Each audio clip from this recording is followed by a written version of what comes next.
The Shoe, Chapter 1. The Invitation to Broadwater Lodge. The Morning Post arrived precisely at 8 minutes past 9, as it always did at Whitehaven Mansions. Hercule Poirot, impeccably dressed in a dove-grey suit despite the already warm June air, was enjoying a delicately sliced pear when Miss Lemon entered with a small stack of envelopes arranged in her usual, almost military precision. 2 letters of business, 1 account statement, and— She paused, frowning ever so slightly. 1 personal invitation, Monsieur Poirot. Poirot raised his eyebrows. Ah, a personal invitation. But from whom, Miss Lemon? Please enlighten me. She handed him the cream-coloured envelope, embossed with a faint outline of— Was it a boathouse? Poirot slit the envelope open with a silver knife and withdrew a single folded sheet. "My dear Monsieur Poirot," he read aloud, "you are urgently requested to visit Broadwater Lodge, Norfolk. A matter of the most delicate nature has arisen, and I fear that only your unparalleled talents may prevent further catastrophe. Signed, Lady Iris Harcourt." Poirot leaned back, fingertips forming a steeple. Lady Harcourt, the widow of Sir Reginald Harcourt, the shipping magnate, a woman of poise and ambition, if I recall correctly. Miss Lemon allowed herself a thin, approving nod. "I believe her estate is on the Norfolk Broads, sir, a rather isolated location." "Just so," Poirot murmured, "and the isolated places, they are so very ideal for the mischief, the quiet tragedies, the murders." He looked up suddenly. "Miss Lemon, would you be so kind as to telephone Inspector Japp? He may find this invitation of interest." Within the hour, an annoyed, yet secretly amused, Inspector Japp was seated in Poirot's sitting-room, hat tossed on a side chair. "So you're off to Norfolk, are you?" he said, lighting a cigarette. "The Broads are usually quite peaceful this time of year. A few holiday-makers, some anglers, and the odd squabble over boating rights. Hardly a nest of vipers." Poirot smiled knowingly. "My dear Japp, wherever human nature goes, the crime may follow, even on the calm waters." "Well," Japp said, shrugging, "Lady Harcourt's no fool. If she's asked for you, something's brewing. You'll keep me informed." "But of course," Poirot replied. "La collaboration. It is essential." By mid-afternoon, Poirot was aboard the small train that rattled its way through the eastern countryside toward the Norfolk marshlands. The air smelled of summer grass and distant sea salt. Through the window, the scenery melted from tidy fields to wide, shimmering wetlands, where long reeds swayed like whispering sentinels. Across from Poirot, a young woman in a travelling suit was reading The Daily Sketch, though her eyes wandered frequently to the passing waters. She caught Poirot observing her and offered a polite smile. "Are you holidaying on the Broads, sir?" she asked. Poirot bowed his head slightly. "Not holidaying, mademoiselle. I go on business." "Oh, you're not by any chance heading to Broadwater Lodge?" Her tone sharpened with curiosity. Poirot's eyebrow arched. "Indeed, I am." The woman hesitated for a heartbeat. Then I expect you've heard about the trouble there?" "What trouble do you speak of, mademoiselle?" She folded her newspaper, lowering her voice. "A man died on the river last night. They say it was an accident, but people are whispering. They usually whisper when something is very wrong." Poirot leaned forward. "And what is your name?" "Clara Finch," she replied. "I work at the Marina store in Wroxham." I knew the man who died." She swallowed hard. "His name was Daniel Reed, a good sailor, careful, not the sort to fall from a boat and drown." Poirot regarded her keenly. "You suggest foul play, mademoiselle?" "I don't know," she said softly. "All I know is this. Daniel had been frightened these last few days. jumping at shadows, asking strange questions about the Harcourts, and now he's dead. Before Poirot could ask more, the train slowed into Broadwater Halt, its tiny station flanked by reeds taller than a man. Clara stood, gathering her bag. "If you're staying with Lady Harcourt, be careful. There's something in the air on the Broads, something unsettled." Poirot tipped his hat. "Merci, Mademoiselle Finch. You have been most helpful." A chauffeur in a black uniform met Poirot at the platform and drove him across winding lanes lined with willow trees. Eventually, Broadwater Lodge appeared, a large, elegant house of pale stone, perched beside a private inlet of calm, green water. A boathouse stood a short distance away, its wooden door slightly ajar, like an eye half watching. Lady Iris Harcourt greeted him on the veranda, her posture regal, her expression strained by worry. "Monsieur Poirot, thank you for coming," she said, voice clipped but trembling. "I'm afraid matters have become quite dire." "Madame," Poirot said, bowing gently, "I am at your service." She guided him into a sunlit drawing room overlooking the water. A faint scent of lavender hung in the air, unable to mask an underlying tension. "It concerns the death of Mr. Daniel Reed," she began. Poirot nodded. "The young man who drowned." "Yes." She clasped her hands tightly. "Inspector Fellows believes it was a tragic accident, but I cannot accept that. Daniel had been working on our river cruiser, the Silver Heron. He was honest, dependable, and he came to me 2 nights ago, terrified." "Terrified of what?" Lady Harcourt hesitated. "He said there were things happening on the water at night. Meetings, lights, voices. He warned me someone was watching the house." She shivered. "And he said it was connected to my late husband." Poirot's gaze sharpened. "To Sir Reginald Harcourt?" "Yes," she whispered. "Daniel believed someone was hiding something dangerous, that Sir Reginald left behind in the boathouse before he died." Poirot stood and walked toward the window, overlooking the quiet, creeping water. "And now the young man is dead," he murmured. "It is most suggestive." Lady Harcourt's voice broke as she asked, "Monsieur Poirot, will you help me uncover the truth before someone else dies?" Poirot turned, eyes gleaming with certainty. "But of course, madame. Already the little grey cells are awakened. And I tell you this, Daniel Reed did not fall by accident. No, the hand of murder is upon these peaceful waters." Evening descended upon the Norfolk Broads with a quiet, deceptive beauty. The sky burned in amber and rose, colours melting into the still waters until one could scarcely tell where horizon ended and reflection began. Hercule Poirot, having been shown to a comfortable guest room at Broadwater Lodge, now took a solitary stroll along the wooden jetty that stretched into the narrow creek. For all its loveliness, there was something uneasy in the air, something tremulous. The reeds rustled in a faint breeze, whispering secrets they would not easily give up. Poirot's polished shoes tapped crisply on the planks. As he paused near a moored river cruiser, its white hull gleaming faintly in the fading light. The Silver Heron, Lady Harcourt's vessel. From somewhere deeper in the marshes came the distant thump of an engine, then silence. Poirot tilted his head, listening. A soft splash followed.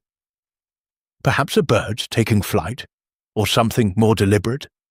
He did not yet know, but already he sensed the pattern forming. Footsteps approached behind him. Poirot turned to see a tall, sandy-haired man in a captain's coat. "You must be Monsieur Poirot," the man said, offering a handshake. "Miles Trenton. I pilot Lady Harcourt's boats when required." Poirot accepted the handshake politely. "You were acquainted with Mr. Daniel Reed?" Trenton's expression tightened. "Yes, good lad. Knew the waters better than most.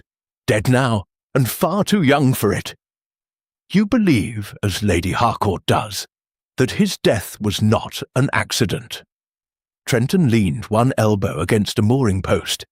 If you're asking whether someone pushed the boy or held his head under water, no, I can't claim that. But he was worried. More than worried, frightened. He said someone was prowling around the marshes after dark. And did he suspect who? Poirot probed. Trenton hesitated. Well, let's just say he had his eye on someone. His voice lowered. Lady Harcourt's stepson, Adrian. Poirot's eyebrows lifted. Ah, a family complication. That's putting it mildly, Trenton muttered. Adrian and Daniel had a row 2 nights ago. Loud enough for half the marina to hear. Something about papers belonging to the late Sir Reginald. Poirot quietly absorbed the information. And where might I find this Monsieur Adrian Harcourt? Probably at the boathouse, Trenton replied. He practically lives there. Poirot inclined his head. Merci. You have been most helpful. As Trenton walked away, Poirot turned once more to the water. Somewhere across the channel, lanterns were being lit, their golden glow trembling on the rippling surface. Voices drifted faintly, carried by the wind, laughter perhaps, or something more uneasy. Poirot decided to investigate further. The boathouse stood at the edge of the property, its weathered wood warped with age. A lamp burned inside, casting thin slits of orange light through the uneven boards. Poirot approached quietly. Inside, a young man with dark curls bent over a cluttered workbench, rummaging through a drawer. He seemed startled when Poirot tapped lightly on the open door. "Good evening, Monsieur Harcourt," Poirot said. Adrian Harcourt straightened, his face tense, jaw tight. "Oh, you're the detective. My stepmother sent for you." His tone was polite, but only barely. Poirot stepped inside, studying the disordered space. Tools lay scattered across the bench. Papers were strewn haphazardly on a small table. A boat engine sat half disassembled in the corner. "You are working late," Poirot observed mildly. Adrian shrugged. "Work keeps me calm." Poirot picked up a torn sheet from the floor. A ledger page. Old, salt-stained. Adrian seized it quickly. "Private," he snapped. Poirot merely nodded. "You had a quarrel with Mr. Daniel Reed recently, I understand." Adrian froze. "Who told you that?" "Does it matter? The quarrel happened." Adrian exhaled sharply, then leaned against the bench.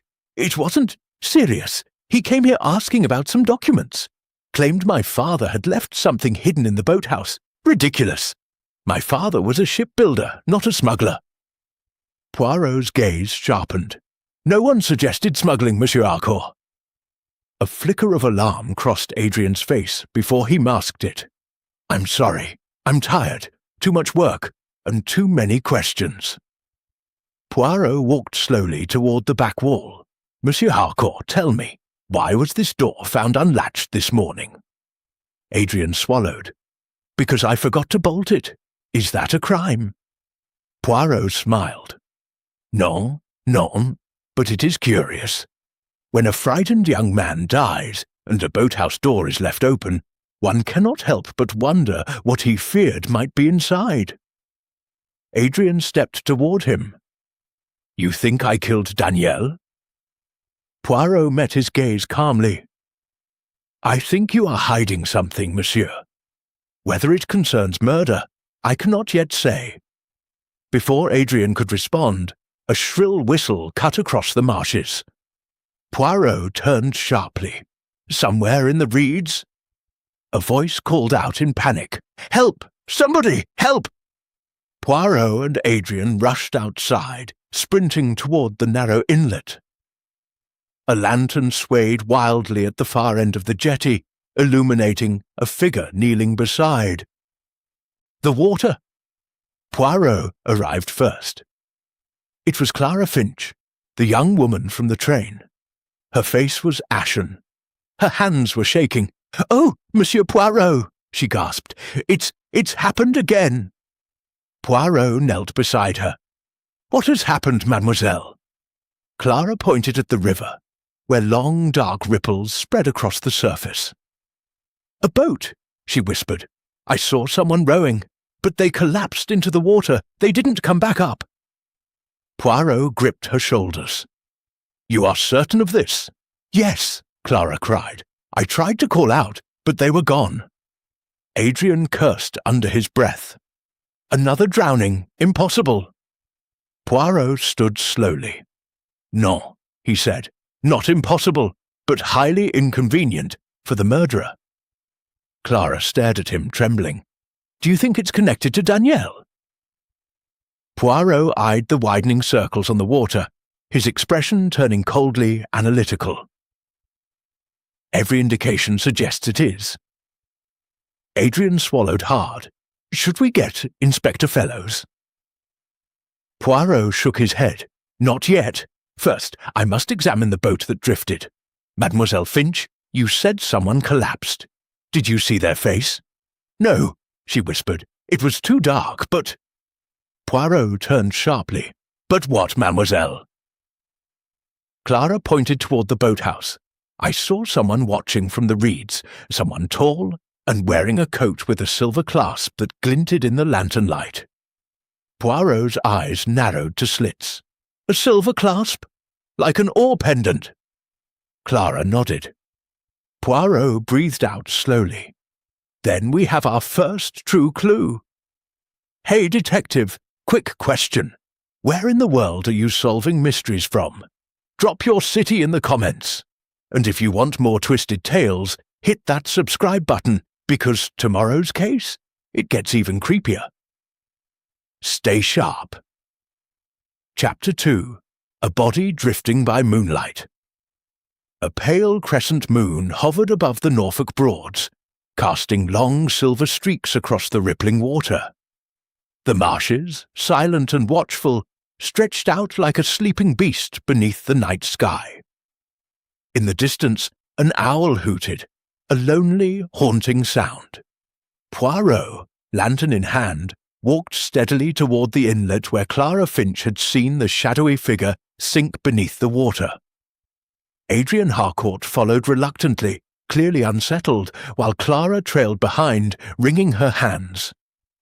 The river was eerily calm, save for a single wooden punt drifting toward a patch of reeds. "There," Clara whispered. "That's the boat, the one I saw." Poirot lifted the lantern. Sure enough, the small craft rocked gently in the shifting current, empty. Empty at first glance. Poirot narrowed his eyes. One end of the boat was heavier, sinking slightly. He stepped closer. "Monsieur Harcourt," Poirot said softly, "if you would be so kind as to assist me." Adrian swallowed but approached. Together they steadied the drifting punt and turned it just enough for the light to reach inside. Clara gasped. Poirot's jaw tightened. At the bottom of the boat lay a single object.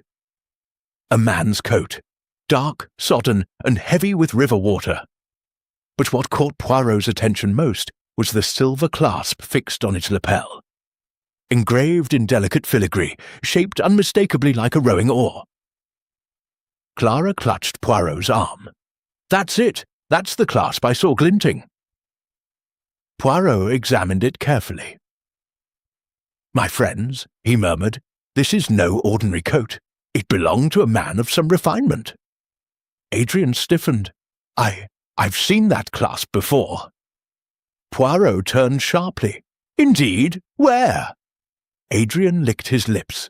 "It belonged to Frederick Lanchester. He's a guest here at Broadwater Lodge. Arrived this morning." Poirot considered this. "A man I have not yet met." Clara looked between them anxiously. Then he must be the one who fell into the water."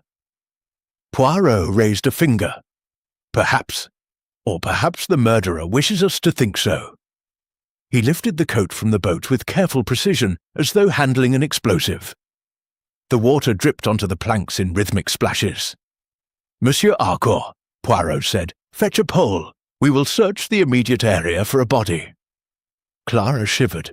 "Do you truly think—" Poirot's expression grew solemn.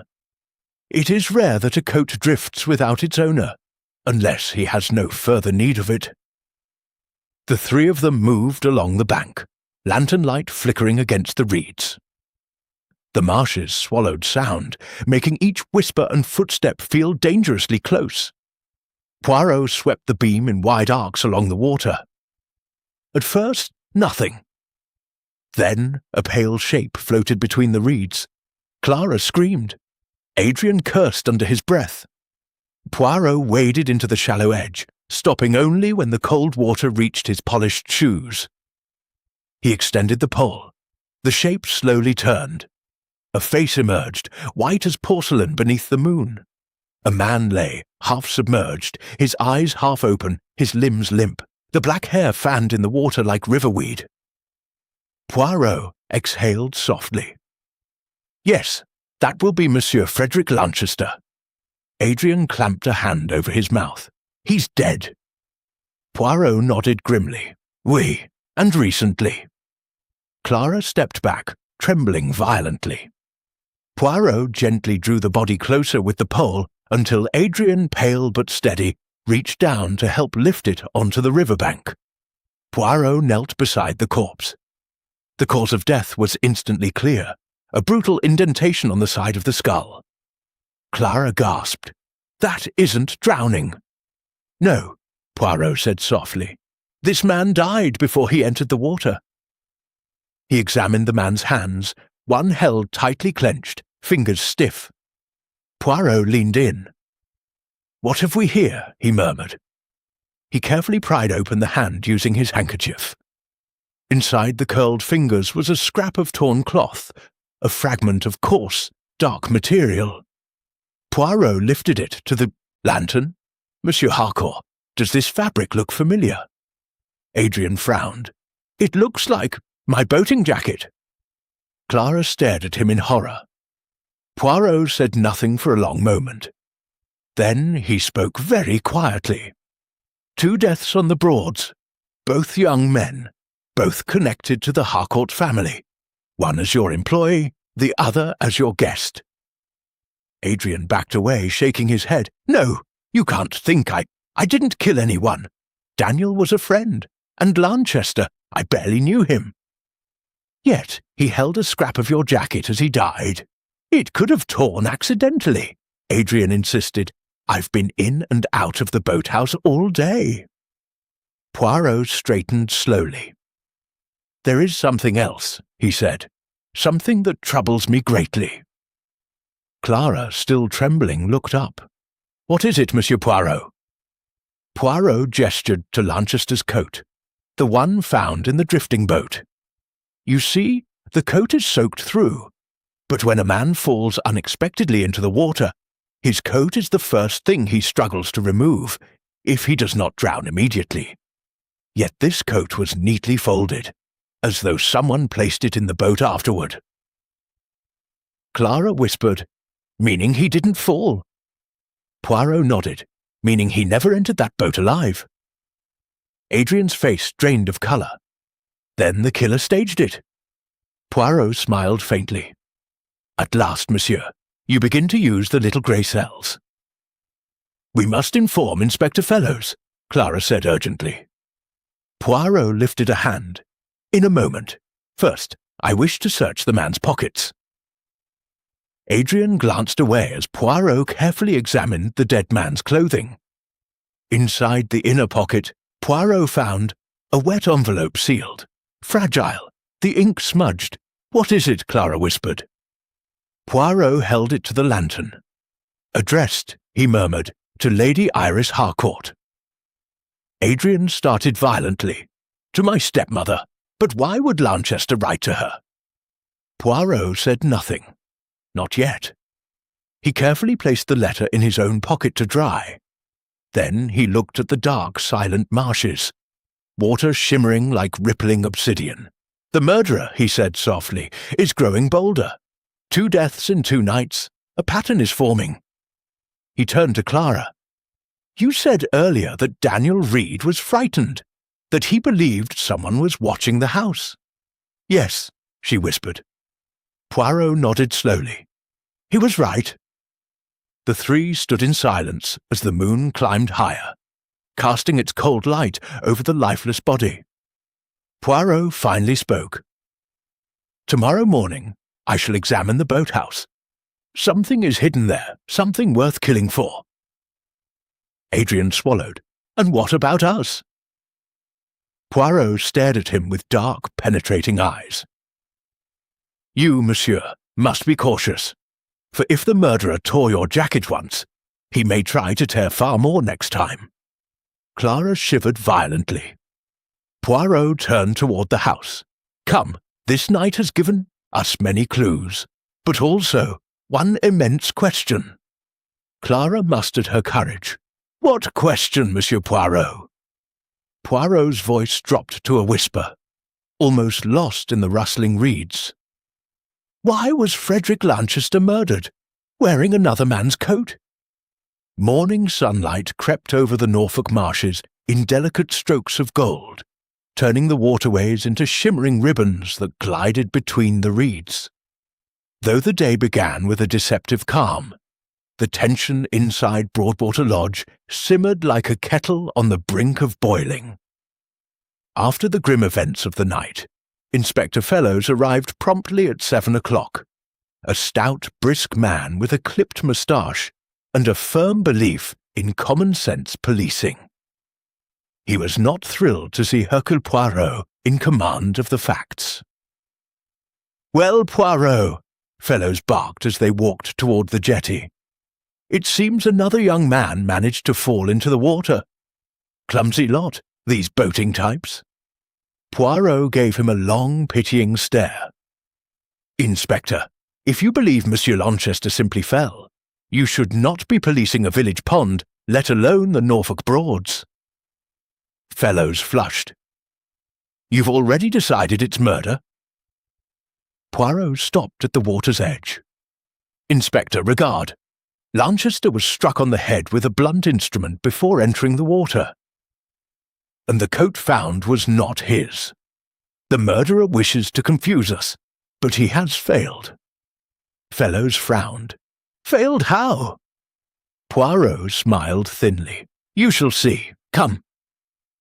Lady Iris Harcourt stood waiting at the jetty, pale and visibly shaken.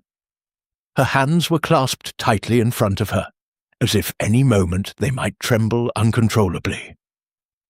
"Monsieur Poirot, this is happening because of something my husband left behind. I feel it." Poirot bowed courteously. "I intend to uncover the truth, madame, but for that I must examine the Silver Heron." Lady Harcourt nodded and gestured toward the river cruiser moored neatly at the end of the jetty, a sleek white craft with polished fittings and a teak-lined cabin. The morning light reflected off its hull in a sharp gleam. Adrian Harcourt was already aboard, looking tense and restless. "This boat," Poirot murmured, "has become the stage for both fear and falsehood." Clara Finch waited near the jetty steps, wringing her gloves nervously. "Do you really think searching the boat will help?" Poirot smiled gently. "Everything speaks, mademoiselle, even boats." Inspector Fellows grunted. "Let's get on with it, then." Inside, the Silver Heron Poirot stepped aboard with meticulous care, as though entering a sacred chamber. The cabin smelled faintly of varnished wood and river air. Sunlight filtered through narrow windows, illuminating the interior with a warm glow. But Poirot's eyes immediately found a contradiction. "This is curious," he murmured. "What is?" Fellows asked, impatient. Poirot pointed toward the floorboards. "The carpet here, it has been freshly scrubbed. Only here. Only this small patch." Inspector Fellows knelt. "A bit of river water splashed in, perhaps." Poirot gave that a soft, tragic smile. "No, Inspector, this is blood. Someone attempted to remove it." Fellows stiffened. Lady Harcourt gasped. Poirot continued, "We must consider that Monsieur Lanchester did not die near the reeds, but here, on this boat." Clara covered her mouth, eyes wide. Adrian Harcourt's face went rigid. "You can't be certain of that." Poirot raised a finger. "I'm not certain, monsieur, but I am right." He moved to the small built-in desk at the side of the cabin. The drawers were slightly ajar. "Has someone searched these?" Poirot asked. Lady Harcourt shook her head. "No one had reason to." Poirot pulled the top drawer open carefully. Inside were maps of the waterways, a captain's logbook, and a stack of old letters tied neatly with string. He lifted the logbook.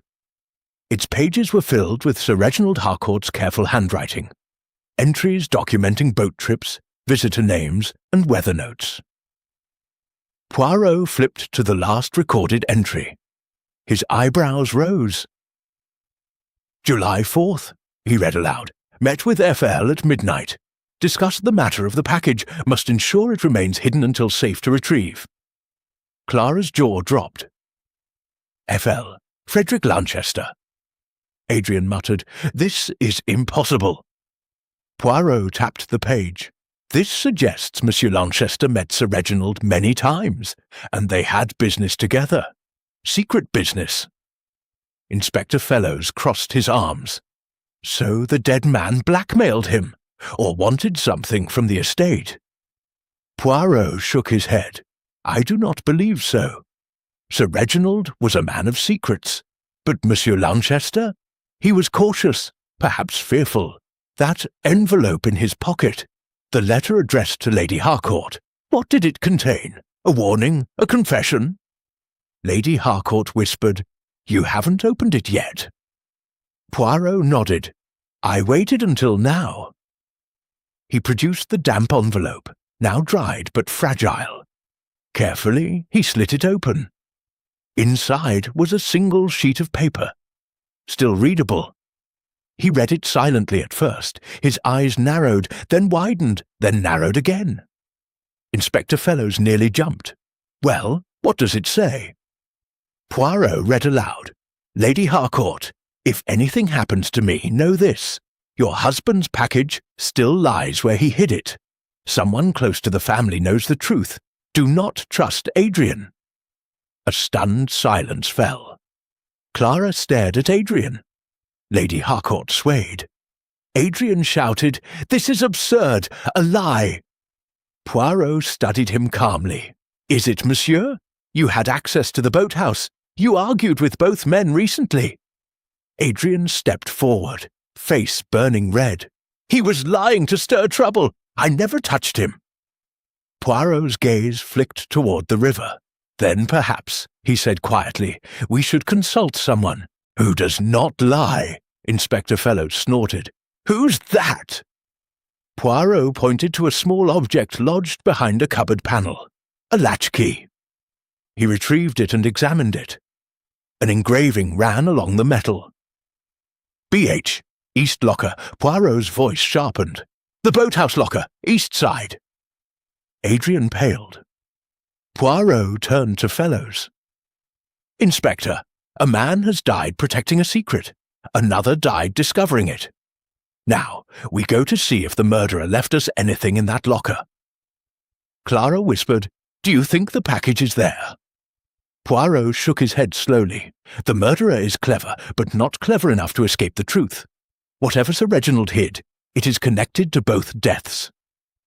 Lady Harcourt clasped her hands together. "Should we go now?" Poirot stood in the centre of the cabin. "Not yet."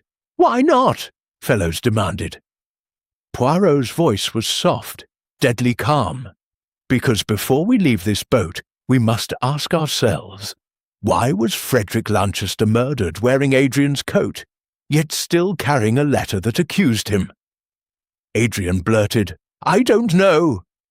Poirot raised one elegant finger. "Oh, but someone does." he stepped toward the narrow front compartment. Something had caught his eye earlier. A faint red-brown smear on the wooden hatch. Poirot opened it. Inside was a heavy iron boat hook, wiped clean, except for a single spot of dried blood near the tip. Poirot held it up. "This," he said softly, "is the murder weapon." Clara gasped. Lady Harcourt shuddered. Inspector Fellows snapped. "And who had access to this boat hook?" Poirot looked around the cabin slowly, his eyes lingering on each person for a brief but piercing moment. Then he spoke. "Every person standing here, except me." A thick silence fell over the group. Poirot continued, voice velvet smooth. "But only one among you had reason, and that person will be revealed very soon." He placed the boat hook carefully back into evidence. Then he turned toward the open door of the cruiser, the sunlight glinting off the calm water outside. "Now we go," he said softly, "to the boathouse." Chapter 3.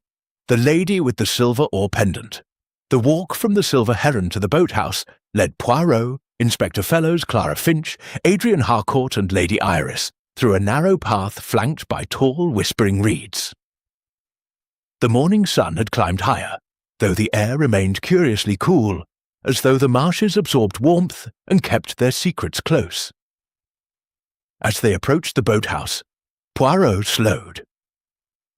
Something glinted near the entrance, something metallic. Lady Harcourt noticed it too. "What is that?" she murmured. Poirot bent down and lifted a delicate silver chain from the ground. At the end of it hung a small pendant, shaped unmistakably like a rowing oar, identical in design to the clasp found on Frederick Lanchester's coat. Clara gasped. "That's the same symbol!" Poirot nodded thoughtfully. "And it tells us that another person wearing such an emblem was here recently, perhaps last night." Inspector Fellows snatched the pendant. "Who does it belong to?"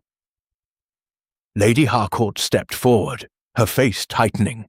"I recognize this. It belongs to Felicity Grey." Clara blinked. "Who is she?" Lady Harcourt hesitated. "She was Frederick Lanchester's fiancée." A hush fell over the group. Poirot raised a brow. "Fiancée, madame? You neglected to mention this before." Lady Harcourt flushed.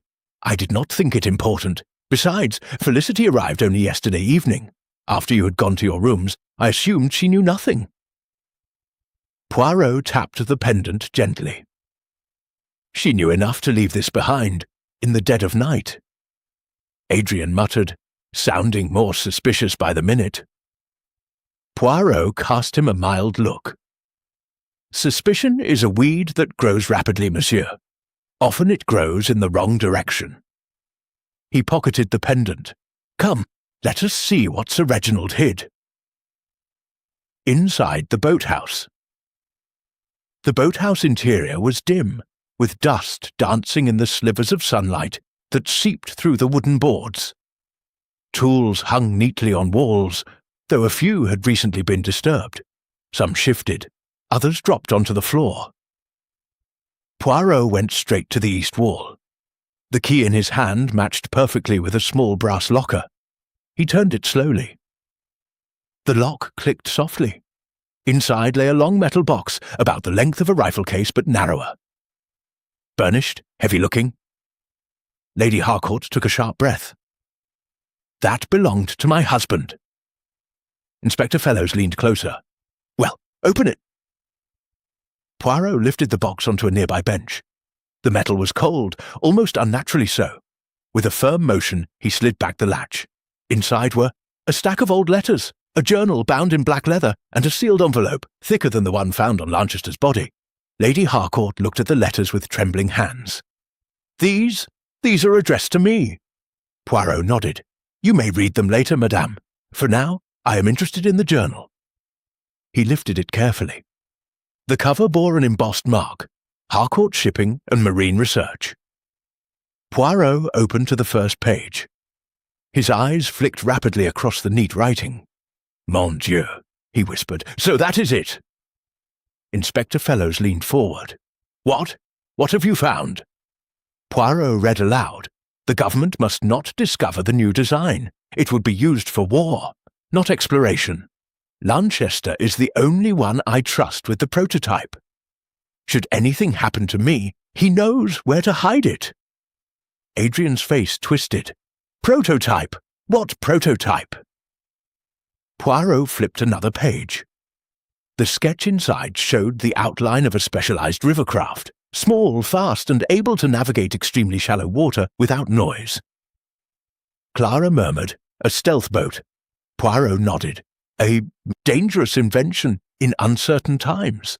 Sir Reginald feared that others, competitors, enemies, or even allies, would try to seize it. Inspector Fellows frowned. "So you're saying our victims were involved in what? Industrial espionage?" Poirot closed the journal. "I say that Sir Reginald entrusted the prototype's location to Lanchester, and someone wanted that secret very badly." Lady Harcourt whispered, "Then my husband's death." Poirot looked at her gently. "Perhaps not natural, madame." The colour drained from her face. A sudden disturbance. A clatter echoed from the far side of the boathouse, like a heavy object being dropped. Clara jumped. "What was that?" Inspector Fellows spun toward the sound. "Show yourself!" But no one answered. Poirot walked slowly toward the shadowed area. A loose board hung slightly ajar. Someone had been hiding behind it and fled moments earlier. On the floor lay a single glove. A woman's glove. Black satin, elegant, embroidered with silver thread. Lady Harcourt gasped. That is Felicity's glove." Poirot lifted it with a handkerchief. "A lady leaves her glove only when she flees very quickly." Adrian muttered, "So she was here, at night, in the boathouse. Why?" Poirot's eyes gleamed. "That, monsieur, is the question." Clara stepped closer to Poirot. "Do you think she killed Frederick?" Poirot shook his head slowly. "I do not know, but if Felicity Grey found Sir Reginald's journal, she may know more than anyone else alive." Inspector Fellows grunted. "I'll issue a search order. She can't have gone far." Poirot raised a hand. "No, Inspector, we must tread delicately. If she is frightened, she may run further, and into great danger." Lady Harcourt whispered, "What should we do?" Poirot smiled faintly, but his voice was hard with purpose. "We invite Mademoiselle to tea." Adrian blinked. "Tea? Now?" Poirot nodded. "Women, monsieur, do not run from tea, only from suspicion. We shall let her believe herself unobserved, and then she will come." Clara frowned. "But what if she does not?" Poirot's eyes softened. "Oh, she will, for she has lost a fiancé, her pendant, and her glove. She will come to retrieve at least one of them." The lady arrives. By afternoon, the drawing-room at Broadwater Lodge was arranged for tea. Lady Harcourt poured delicately, while Adrian paced like a restless animal. Poirot sat near the window, watching the marshland outside. Clara stood beside the fireplace, silent but attentive. At precisely 4:00, footsteps sounded in the hallway. A young woman appeared in the doorway, slim, striking, with pale blonde hair and a face touched by grief. Her dress was elegant but travel-worn. She paused upon seeing the group. Lady Harcourt stepped forward. "Felicity, my dear, we were just having tea." Felicity Grey swallowed hard. I came to speak with you, and with Monsieur Poirot." Poirot stood. "Of course, mademoiselle. Please sit." She entered slowly, her eyes darting from Clara to Adrian to the detective. Poirot noticed instantly. She avoided Adrian's gaze, choosing a seat far from him. Poirot filed it away. "Tea?" Lady Harcourt asked gently. Felicity shook her head. "I wish to understand why Frederick died, and why someone is trying to blame Adrian." Adrian shot up. "I haven't blamed anyone." Felicity's voice trembled. "I found Daniel Reed's watch in your coat pocket last night." All eyes swung to Adrian. His mouth fell open. "That's impossible!" Poirot's voice cut through the shock. "Sit, monsieur."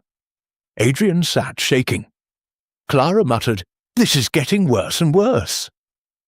Poirot looked at Felicity carefully. "Tell me, mademoiselle, when did you last see Monsieur Lanchester alive?" She hesitated. "I met him near the boathouse around midnight. He asked me to leave. He said it wasn't safe, that he needed to speak to Lady Harcourt privately the next morning." Lady Harcourt let out a soft cry. "Why didn't he tell me that earlier?" Felicity wiped tears from her eyes. "He said he'd found something important, something hidden by your husband." Inspector Fellows leaned forward. "And you didn't follow him?" "No," she whispered. "I was frightened. I returned to my room." Poirot watched her closely. "And your pendant?" Felicity's eyes flicked to Poirot's pocket, just for a fraction of a second. Poirot smiled inwardly. "Ah, the truth glimmers." Poirot speaks quietly. "My friends," he said, standing, "the picture begins to form. There is jealousy, there is fear, there is an inheritance of secrets, and there is a woman who knows more than she tells." Felicity stiffened. Poirot continued softly. "Two men are dead. One was frightened, the other had knowledge." He placed Felicity's pendant on the table. "You were at the boathouse last night, mademoiselle. You dropped this." Felicity's eyes widened, but she said nothing. Poirot turned slightly, voice dropping to a whisper. "And I shall now tell you something most interesting." Everyone leaned forward. Poirot's eyes flashed. "The murderer is left-handed." Gasps filled the room. Adrian's face went grey. "Left-handed?" Clara whispered. Who is left-handed?" Poirot looked slowly around the room, at each face, at each hand. Then he gave a small, knowing smile.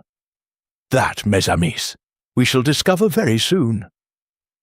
A restless wind swept across the Norfolk Broads by evening, pulling at the reeds as though trying to rip secrets straight from their roots. The marshes whispered, the water shivered, and the sky turned a bruised violet.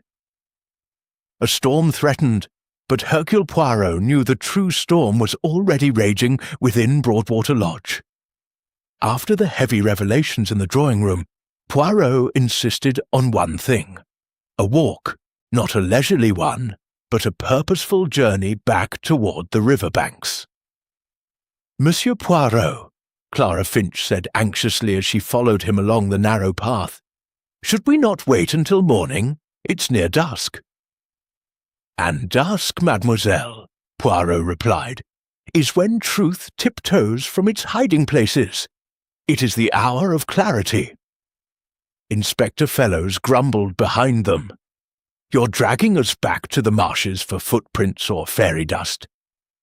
Poirot paused, looked at him calmly, and said, "No, Inspector, for bodies." Clara stumbled. "Bodies, plural." Poirot's voice was quiet but unnervingly certain. "We have 2 dead men, but I believe we are missing one more piece of the picture." Adrian Harcourt, walking stiffly at the rear, snapped, "You're suggesting another murder?" Poirot didn't answer directly.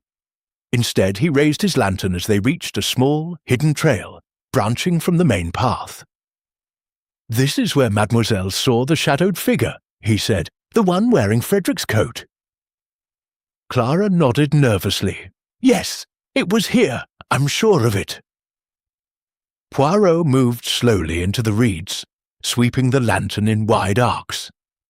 Inspector Fellows and Adrian followed hesitantly, while Clara clutched her coat tighter. The marshes became thicker, the water darker. Poirot stopped suddenly. "Regardez!" Something pale protruded between the reeds, something small, a scrap of fabric. Poirot knelt. "Silk," he murmured, lifting it with a gloved hand, "from a woman's dress." Clara whispered, "Felicity?" Adrian muttered, "Or some other woman sneaking about?" Poirot ignored both and moved deeper. A few yards ahead, the ground became uneven and soggy. Footprints filled with water formed faint depressions. Poirot crouched to examine them. "Inspector," he said quietly, "note the direction. Toward the old mooring posts, not away." Fellows bent close. "So someone dragged something heavy." "Oui," Poirot said, "but not a body." "Then what?" Poirot's eyes darkened. "The prototype!" Clara gasped. "The boat design Sir Reginald hid." Poirot nodded. "It was never hidden in the boathouse. That was a diversion. The true hiding place must have been here, beneath the reed beds." "How do you know that?" Adrian asked skeptically. Poirot stood straight. "Because Sir Reginald wrote something very subtle in his journal, where water meets root. That is a poetic way of saying the marsh line." Inspector Fellows scratched his head. "So someone came here to dig up the prototype?" Poirot gave him a pitying smile. "Inspector, if they came to dig, there would be more disturbance. No, they came to retrieve something already hidden." Clara whispered, "And someone tried to stop them." Poirot nodded gravely. "That is why Lanchester died." A disturbance in the water Poirot suddenly stilled. A faint splash rippled nearby. Clara grabbed his sleeve. "What was that?" Poirot stepped carefully onto a small mound of earth at the water's edge. The reeds parted, revealing a narrow channel, shallow but deep enough to conceal something. Inspector Fellows shone his light. "A sack," he muttered. "Is that a sack?" Poirot's breath caught. "No, Inspector, not a sack." He dropped to his knees and reached into the water. It was a leather pouch, heavy and waterlogged. Poirot strained but managed to haul it onto the bank. Adrian stepped back, eyes wide. "What is inside?" Poirot opened the pouch slowly. Inside lay a rolled blueprint, a metal cog shaped uniquely, a small notebook wrapped in oilcloth, and a photograph. Poirot lifted the photograph between two fingers. It was a picture of Sir Reginald Harcourt shaking hands with Frederick Lanchester. Clara gasped. So they were partners. Poirot nodded, and someone wanted that partnership to remain hidden forever. Inspector Fellows snatched the notebook and glanced at the first page. Numbers, coordinates, measurements, looks like coded instructions. Poirot held up a hand. "Do not, under any circumstances, lose that. It contains the entire value of Sir Reginald's invention." Clara looked toward the water nervously. "But why leave it here? Why not hide it in the house?" Poirot's voice softened. "Because the house is watched. The water is safer. Only one person knew of this place until Daniel Reed discovered it." Adrian looked stricken. "Daniel stumbled upon the hiding place?" Poirot nodded. "And someone killed him for it." A sudden cry from somewhere behind them. Deeper in the reeds, a voice cried out. A woman's voice, high, terrified. Clara gasped, "Felicity!" Inspector Fellows spun around. "This way!" Poirot sprinted after him, surprisingly swiftly for such a meticulous man, as they forced their way through the reeds. The ground softened dangerously, threatening to swallow their boots. Then they saw her. Felicity Grey, standing ankle-deep in mud, tears streaming down her face. "Help me!" she sobbed. "Please, help!"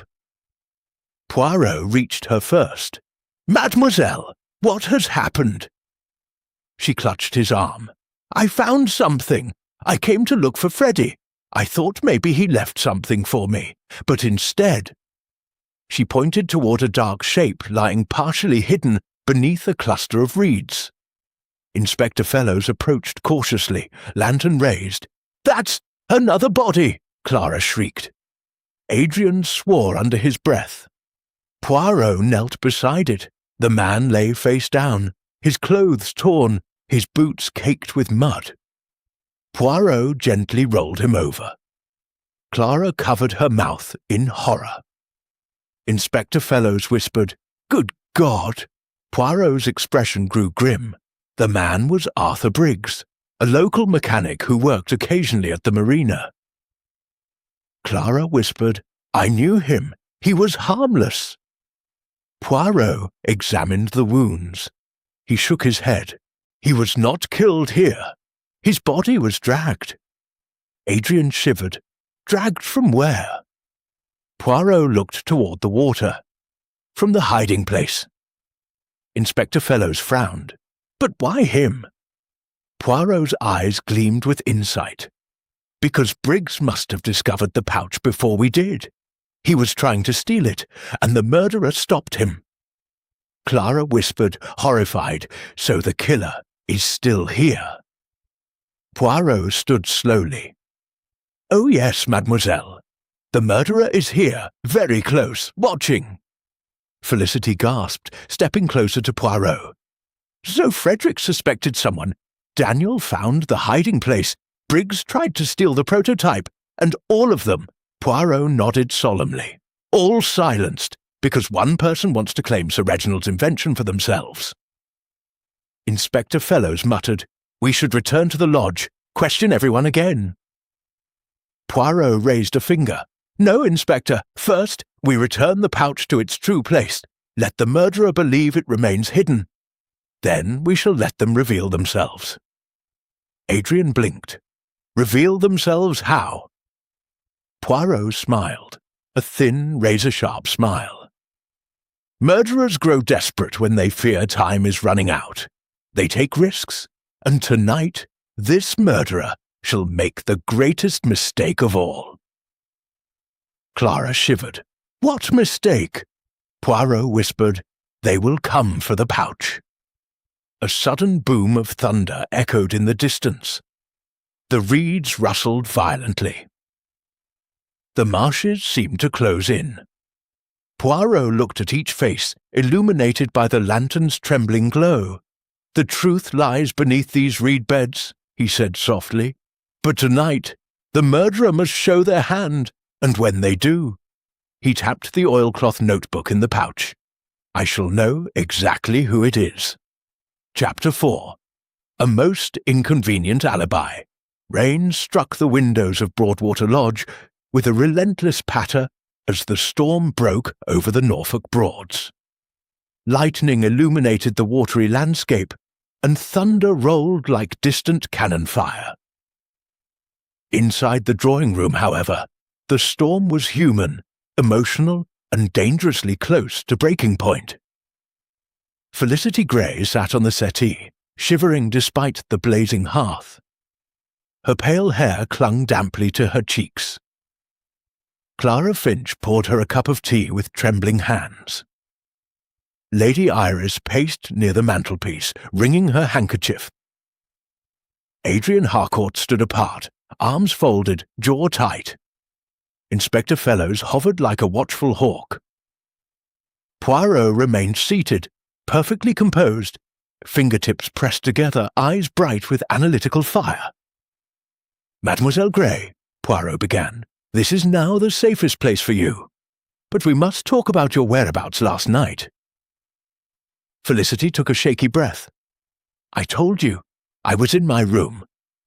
Poirot lifted a brow. "Alone?" "Yes." "No one saw you?" She hesitated. "No." Poirot sighed softly. "Ah, a most inconvenient alibi." Adrian bristled. "She's just frightened. Anyone would be." Poirot smiled faintly. "Oh, indeed. But fear does not explain why she dropped her pendant in the boathouse, nor why her glove was left behind the hiding panel." Felicity clasped her hands. "I didn't kill Freddie." Poirot leaned forward. "And yet, mademoiselle, you were searching the boathouse at midnight. You were close to where he died, and you have been economical with the truth." Felicity burst into tears. Clara hurried to comfort her. But Poirot held up a hand gently. "Let us continue," he said. "Mademoiselle, what brought you to the boathouse last night?" Felicity swallowed. "Freddie asked me to meet him. He said he'd found something important." Poirot nodded. "And did he show you anything?" "No. He sent me away. He said it was too dangerous." Lady Iris murmured, "Poor girl." Poirot's eyes narrowed. "And you obeyed?" Felicity looked down. "Yes." Poirot tapped his chin. "And yet you returned again after he was killed." Felicity froze. How do you know that?" Poirot tapped his temple. "The little grey cells, mademoiselle. They speak clearly. Your glove was not dropped earlier. It was torn free while you fled. Your pendant lay close to the boathouse door. You returned after the murder to search." Adrian snapped. "This is ridiculous." Poirot ignored him. "Mademoiselle," he continued gently, "what were you searching for?" Felicity sobbed harder. "Letters. Freddie said he had letters from Sir Reginald. Proof that he wasn't involved in anything illegal." Poirot's brow rose. "Not involved? My dear, the journal makes clear that Sir Reginald feared government misuse of his design.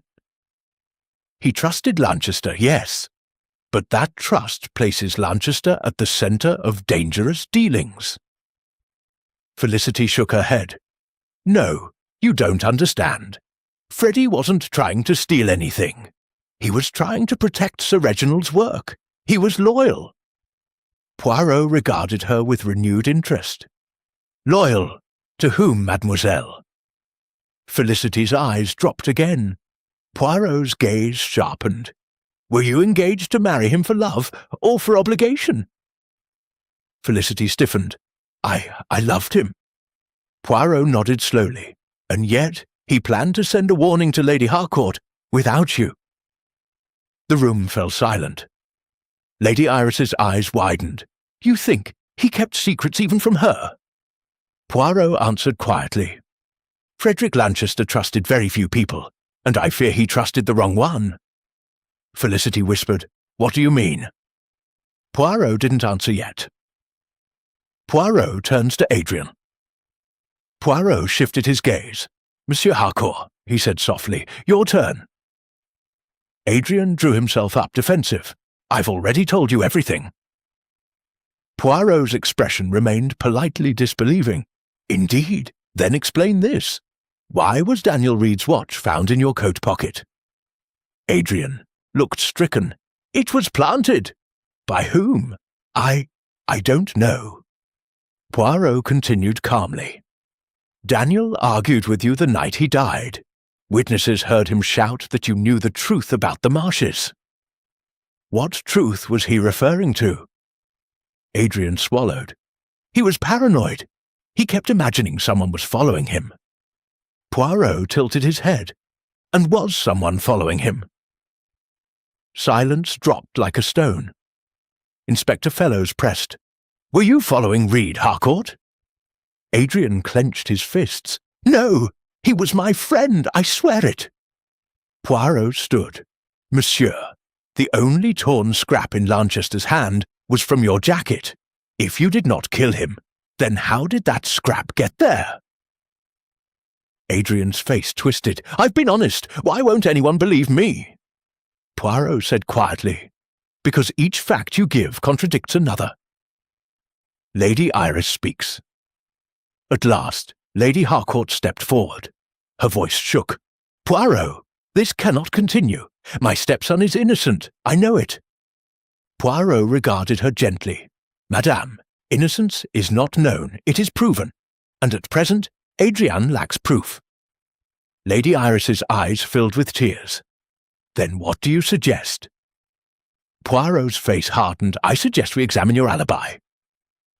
A gasp escaped Clara. Lady Iris's composure wavered. "Mine?" Poirot nodded. "Madame, where were you between 11 and midnight last night?"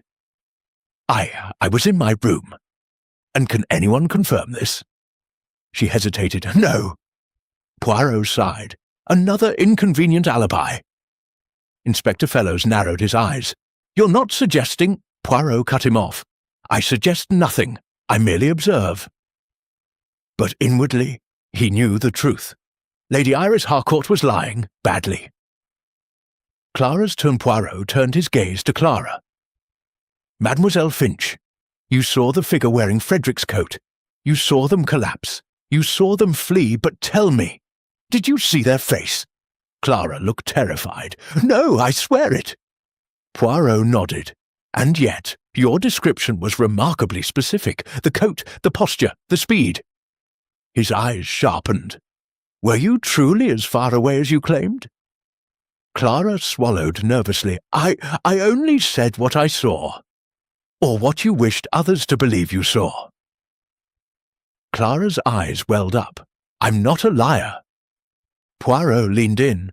"No, mademoiselle, you are not a liar, but you are frightened, terribly frightened." Clara broke. "I'm afraid of all of you. Someone killed Daniel. Someone killed Frederick. Someone dragged poor Mr. Briggs into the marsh. Whoever it is, they're still here." Her voice echoed across the room. Poirot nodded sympathetically. Fear speaks truth more often than courage, but fear also clouds judgment. He stepped back, studying the group. 4 suspects, 4 alibis, each flawed, 4 stories, each contradicting the next. But one stood out. One story rang false, not in detail, but in emotion. Poirot reveals a clue. Poirot turned back to Felicity, his voice soft. "Mademoiselle Gray, earlier today, I mentioned something important, that the murderer is left-handed." Felicity stiffened. Adrian looked confused. "How did you know that?" Poirot smiled thinly. "Because the blow on Lanchester's skull came from the left side, behind him. And the angle was precise, almost elegant. A right-handed man would strike from the other direction." Inspector Fellows scratched his chin. "I'm right-handed." Poirot nodded. "As is Monsieur Harcourt." Adrian blinked. "Yes." Poirot turned slowly. "As is Clara." Clara nodded shakily. Poirot stepped toward Lady Iris. "And you, madame?" Lady Iris answered softly. I am right-handed as well." Poirot stopped, then turned and looked straight at Felicity. Felicity's face drained of colour. Her trembling hands, her left trembling hand, the only hand she had been using since entering the house. Poirot spoke gently, almost sadly. "Felicity Gray is left-handed." Everyone froze.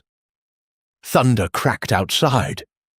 Inspector Fellows straightened, his voice like steel. "You think she killed all 3 men?" Poirot held up a finger. "No, Inspector, I think she killed 2. Felicity gasped. I swear, I didn't." Poirot raised his hand sharply. "Save your explanations, mademoiselle. I will hear them." He leaned forward, eyes dark and unblinking. "But first, answer me this." The room went deathly still. Poirot whispered, "Why did Frederick Lanchester break off the engagement 2 days before he died?" Felicity's lips parted. No sound came. Poirot's voice hardened. "You see, madame, I have already read the letter he wrote to Lady Harcourt, and in it he begged for help, because you were threatening him." Gasps filled the room.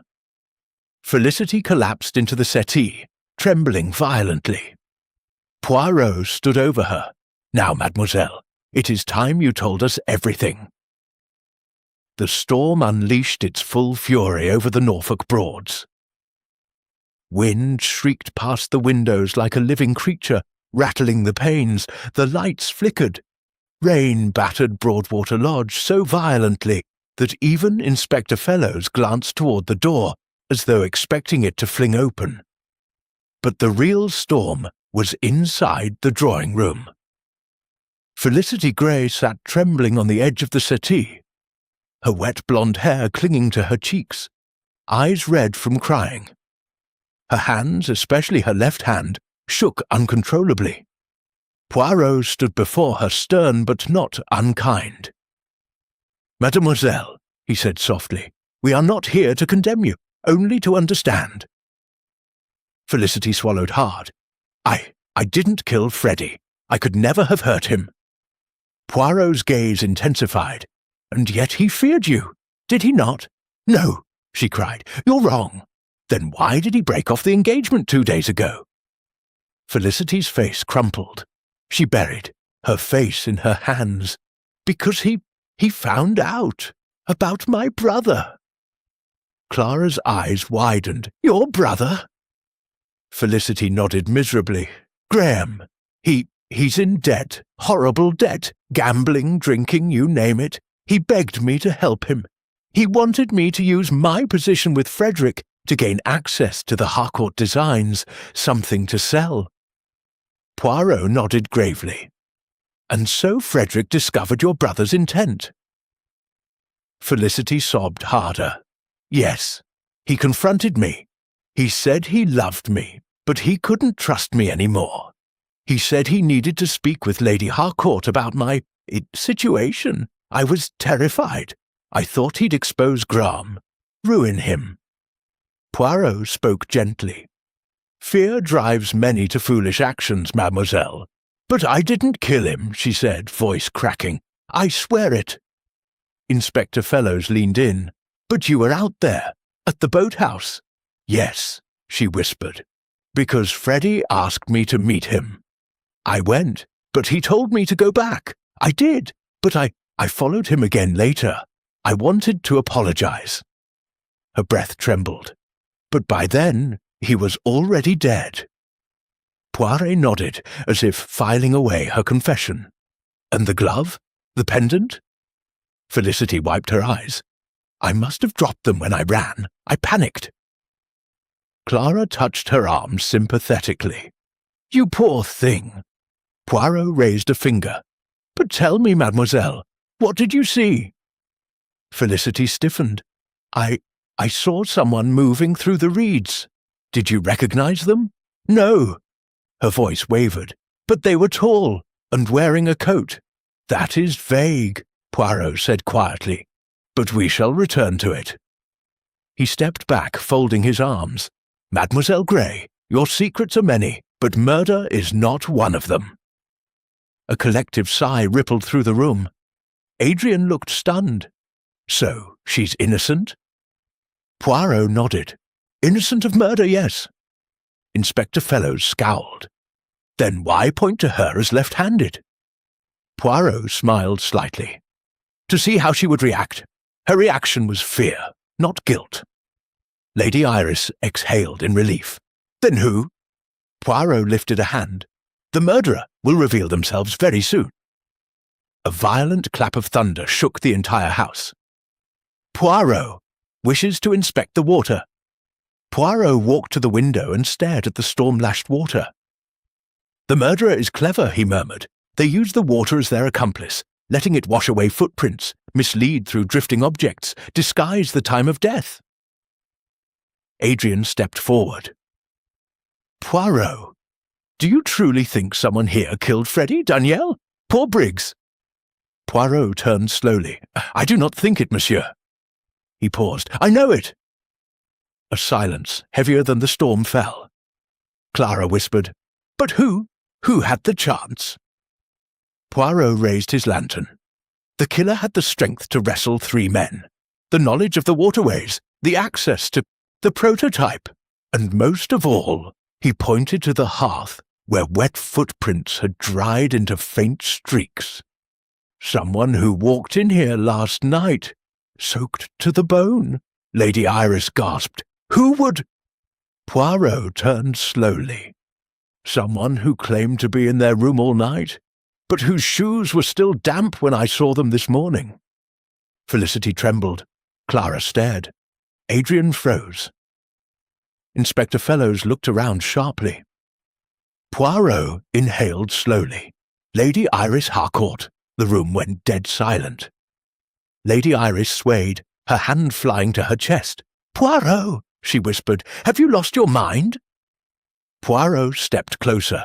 Madame, your shoes, your coat, your hair, everything indicated that you went outside during the storm before dawn. I observed this without comment.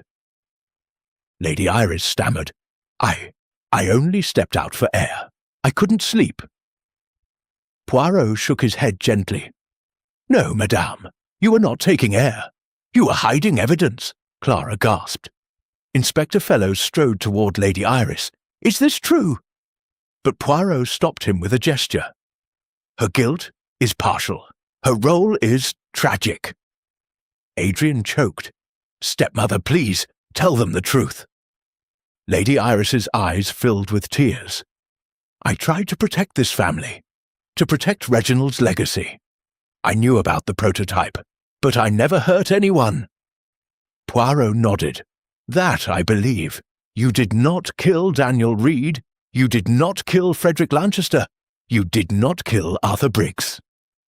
Lady Iris sagged in relief. Poirot's voice hardened. But you do know who did.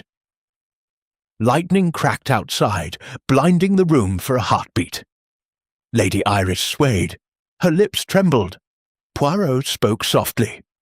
You know why Lanchester begged you for help. Why he feared someone close to the family. Why he wrote you that letter. Lady Iris burst into tears. I couldn't say it, she sobbed. I couldn't accuse him. Poirot nodded. Because you love him. Adrian stepped back, horrified. Her? Love who? Poirot looked straight at him. You, monsieur. Adrian paled. What? That's impossible. I've done nothing, I swear it. Poirot walked slowly toward him. You claimed you were in your room. No witness. I was. You claimed you had no argument with Lanchester beyond words. Yet Daniel overheard you threaten him. That's a lie. You claim to have found nothing in the boathouse, yet scraps of your jacket lay in a dead man's hand. Adrian shook his head violently. Poirot, please, you're twisting everything. Poirot raised a single finger. One more thing. He leaned close. Adrian Harcourt is left-handed. A thunderclap blasted over the Broads. Felicity gasped aloud. Clara staggered backward. Lady Iris cried out. Inspector Fellows lunged at Adrian, but Poirot raised a hand. Wait. He walked slowly around Adrian, observing him as though examining a specimen. You practice writing with your right hand, Poirot murmured. You throw, you row, you strike with your left. Daniel Reed knew this. He confronted you. You silenced him. Adrian stumbled back. No, I didn't, I swear. Poirot continued mercilessly. In your anger, you killed Frederick. He came to expose you, to beg Lady Harcourt for help. He caught you stealing the prototype from the marsh. You struck him with the boat hook. Adrian collapsed against the wall. Poirot's eyes gleamed. And then poor Briggs arrived by chance. He saw the pouch in your hands. He ran. You chased him. You drowned him. No. Stop, please. Poirot's voice was ice. You tried to frame a woman who loved Lanchester. You planted Reed's watch. You staged the coat. But you forgot one thing. He leaned in. Left-handed killers always forget. Adrian let out a low, broken moan. Lady Iris sobbed uncontrollably. Clara looked sick. Inspector Fellows stepped forward. Adrian Harcourt, I'm arresting you for... Poirot raised a hand again. No, Inspector. Fellows frowned. What? Poirot's voice dropped to a chilling whisper. Not yet. He pointed toward the window. Because the murderer has not finished. A bolt of lightning lit the marshes. And a shadow moved outside Broadwater Lodge. Someone else. Someone watching. Someone waiting. Poirot whispered, There is still one more truth we must uncover, before you make your arrest. Chapter 5. The disappearance of the evidence box. Lightning tore across the sky, illuminating the marshes in a stark white flash. The shadow outside Broadwater Lodge vanished as quickly as it had appeared. Poirot stood motionless for several seconds, his sharp eyes fixed on the window, listening, feeling the pulse of danger shift. Inspector Fellows moved quickly to the door. What was that? Someone's out there! Poirot held up a hand. "Do not give chase, Inspector. The marshes are treacherous in a storm, and the killer, if they still lurk, would delight to see us drown." Adrian Harcourt, pale and shaking, clutched the wall for support. "You can't honestly still think after all that. You can't believe I'm the only suspect left." Poirot turned slowly. "No, monsieur, I do not believe it." A stunned silence fell. Lady Iris's sobbing ceased abruptly. Clara Finch blinked. Felicity gasped. Adrian stared, confused. "But you just said—" Poirot raised a finger. "I said many things, monsieur. I showed how the evidence could point to you, how your behaviour invited suspicion, but I did not say you were the murderer." Inspector Fellows bristled. "Poirot, what game are you playing?" Poirot's eyes flashed. "The most dangerous one, Inspector. The game of truth." He stepped toward the table where the leather evidence pouch, containing the blueprint, the coordinates, Sir Reginald's notebook, had been carefully placed beside Lady Harcourt's teapot. Poirot froze. It was gone. The pouch, the notebook, the blueprint gone. The table was bare. Poirot's eyes darkened like a storm. Inspector Fellows swore. "Where is it? Who touched it?" Clara clapped a hand over her mouth. "It was right there, just minutes ago." Felicity gasped, horrified. No, this can't be happening." Adrian backed away. "I didn't take it, I swear it." Lady Iris collapsed into a chair, trembling. "Oh, God, it's happening again, just like with Reginald." Poirot turned slowly, deliberately to each person in the room.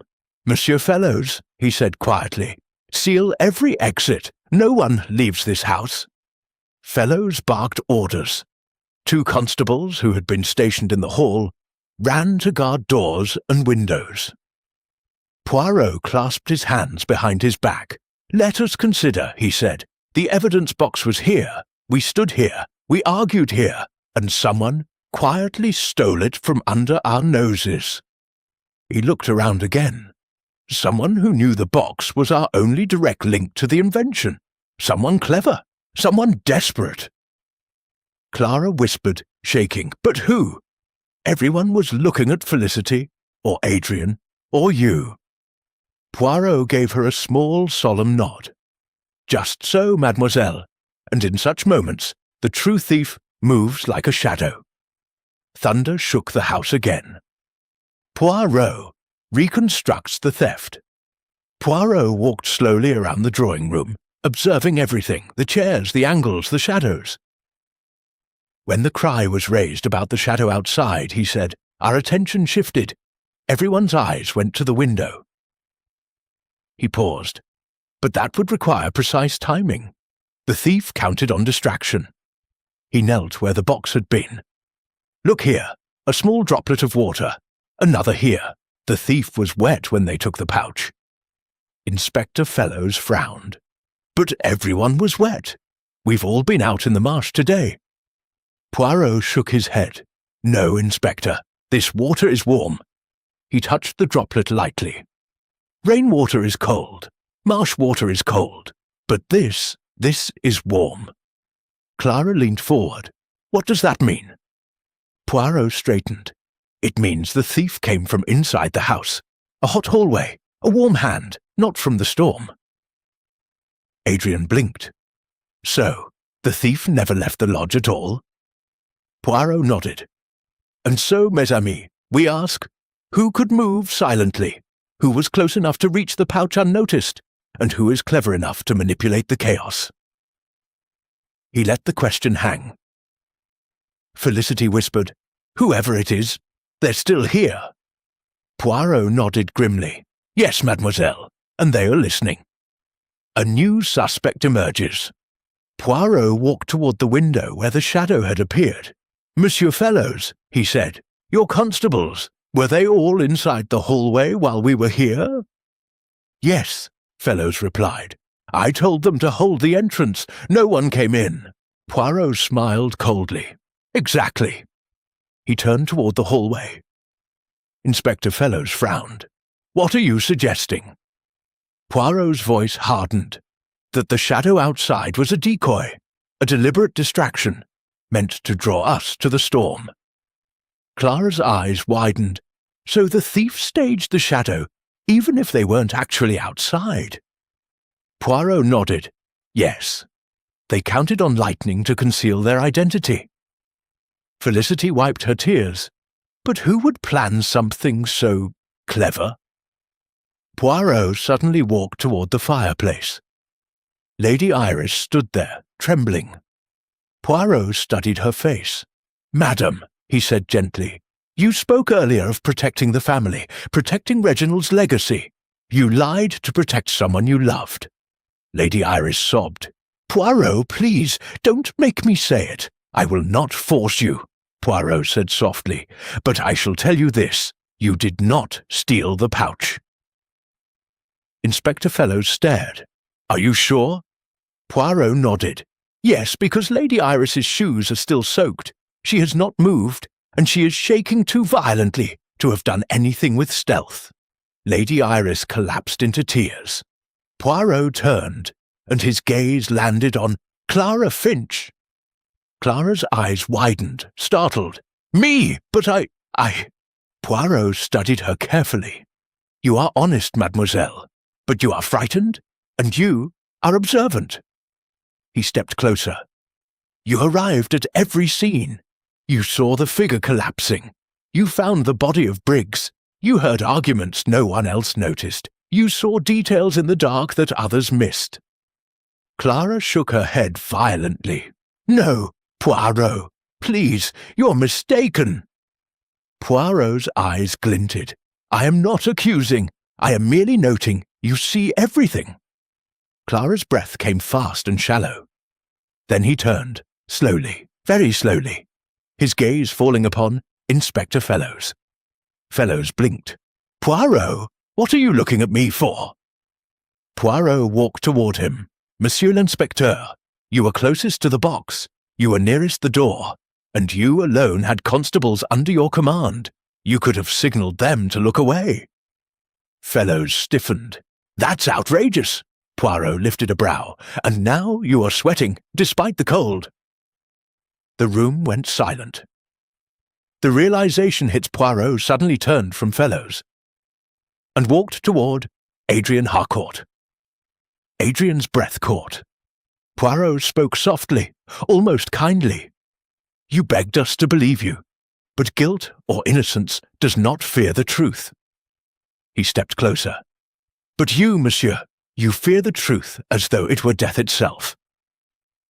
Adrian trembled. That's not true." Poirot leaned in. "When the pouch disappeared, you looked relieved, not frightened, relieved." Adrian backed into the wall. "No." Poirot nodded slowly. "Yes, monsieur, you know exactly who took it."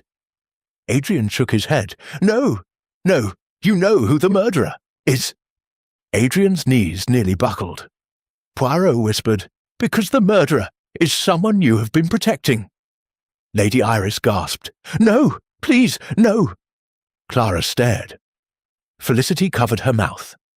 Inspector Fellows froze, and Poirot turned, at last, toward the only person whose left hand had been hidden the entire evening, toward the only person who had never explained their movements, toward the only person who had been near every victim, every clue, every scene.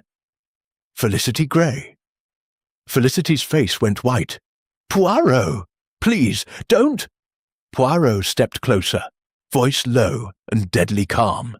"Your story was full of holes, your emotion too perfect. You used your frailty as a mask, and when I revealed the murderer was left-handed, you collapsed not in fear, but in shock." Lightning flashed. Thunder roared. Poirot whispered, "You stole the evidence, you killed Briggs, and you killed Frederick Lanchester." Felicity screamed. Adrian shouted, "No, she couldn't!" But Poirot's voice cut through the storm. "Oh, she could, and she did!" Felicity staggered back. Her left hand, the hand she tried desperately to hide, clutched something behind her skirt. Poirot's eyes sharpened. "Mademoiselle," he said quietly, "show us what you are hiding." Felicity froze. Then, trembling, she pulled out the evidence pouch. Inspector Fellows lunged, but Poirot held up a hand. "Let her speak!" Felicity clutched the pouch to her chest, wild-eyed. "You don't understand," she cried. "Freddie betrayed me. He betrayed everything. And Daniel, Briggs, they were going to ruin everything." Adrian stared in horror. Poirot folded his arms. "Now," he said softly, "the storm breaks. Tell us everything." The storm raged through the night, hurling sheets of rain across the Norfolk Broads. Wind whipped through the reeds like a warning. Inside Broadwater Lodge, the atmosphere was equally electrifying. Fear, guilt, tension, and the weight of terrible truths hovered thick as fog. Felicity Gray stood against the wall, clutching the stolen evidence pouch to her chest, her left hand trembling violently. Her eyes darted from Poirot to Adrian to Inspector Fellows, like a cornered creature searching for the weakest point of escape. Adrian's voice trembled as he stepped forward. "Felicity, please, tell us you didn't kill them." Her lips parted, but Poirot raised a finger sharply. "No, monsieur, allow her silence. It speaks far louder." Felicity let out a choked sob. Inspector Fellows shifted impatiently. "She's caught red-handed, Poirot. Let me arrest her." But Poirot shook his head. "Non, Inspector, not yet." Fellows' eyes narrowed. "What are you waiting for?" Poirot's voice lowered ominously. "For the murderer to reveal the final piece of their plan." Felicity's breath hitched. Clara Finch shivered. "Final piece? What final piece?" Poirot walked slowly to the center of the room, hands behind his back. "The prototype, the journal, the blueprint, all these things Felicity sought to take or destroy, to hide Sir Reginald's invention. But murderers rarely kill for such simple reasons." He turned toward Felicity. "No, mademoiselle, you killed for something deeper." Felicity flinched. Lady Iris whispered, "Poirot, what is she hiding?" Poirot paused, then, in a soft voice, a truth that would condemn not only herself, but someone she wishes to protect. Gasps. Felicity's eyes filled with tears.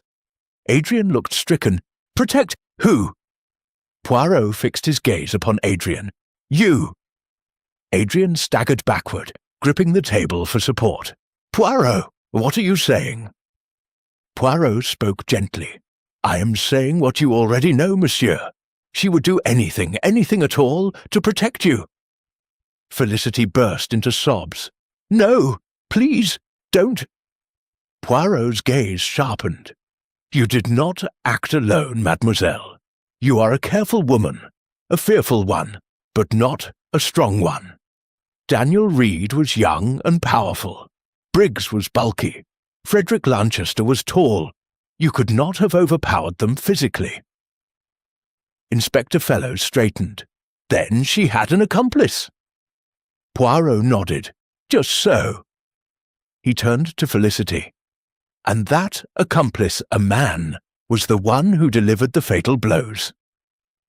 The one who dragged the bodies, the one who tore that scrap of jacket, the one who knew the marshes by instinct." Adrian choked. "Poirot, you can't be suggesting." Poirot raised a hand. "I do not suggest, I prove." He pointed at Felicity. "She stole the evidence to protect him." He pointed at Adrian. "He killed the men." The room erupted. Clara gasped. "No, Adrian, no!" Lady Iris cried out in anguish, clutching her chest. Inspector Fellows reached for his handcuffs, but Poirot held up a single finger. "Wait!" The room froze mid-motion. Poirot's voice dropped to a whisper. "Adrian Harcourt is guilty, but not in the way we believe." The wind howled. Felicity jolted. Adrian blinked through his tears. Poirot turned and looked directly at Lady Iris. Because Lady Iris Harcourt has lied from the very beginning." A cry escaped her lips. Poirot stepped forward. "It is you who led Daniel Reed to fear for his life. You who paid Briggs to spy on Frederick. You who blackmailed Lanchester into returning to Broadwater Lodge." Lady Iris staggered backward, stumbling against a chair. Poirot's voice remained calm. "Madame, I suspected your involvement when I saw your reaction to the journal. When you claimed Reginald trusted you completely, he did not. He hid his invention from you." Lady Iris's lips trembled. "I only wanted to protect my husband's work." Poirot nodded. "And yet you used that claim to control those around you, to manipulate Daniel, to extract secrets from Frederick, to intimidate Briggs. You are a woman who prefers whispers to confrontation." Inspector Fellows frowned. "But then, did she kill them?" Poirot shook his head. "No, she did not." Lady Iris sagged, half in relief, half in terror. Poirot turned to Adrian. "Monsieur Harcourt did not kill Daniel Reed, nor did he kill Frederick, nor Briggs." Adrian's mouth fell open.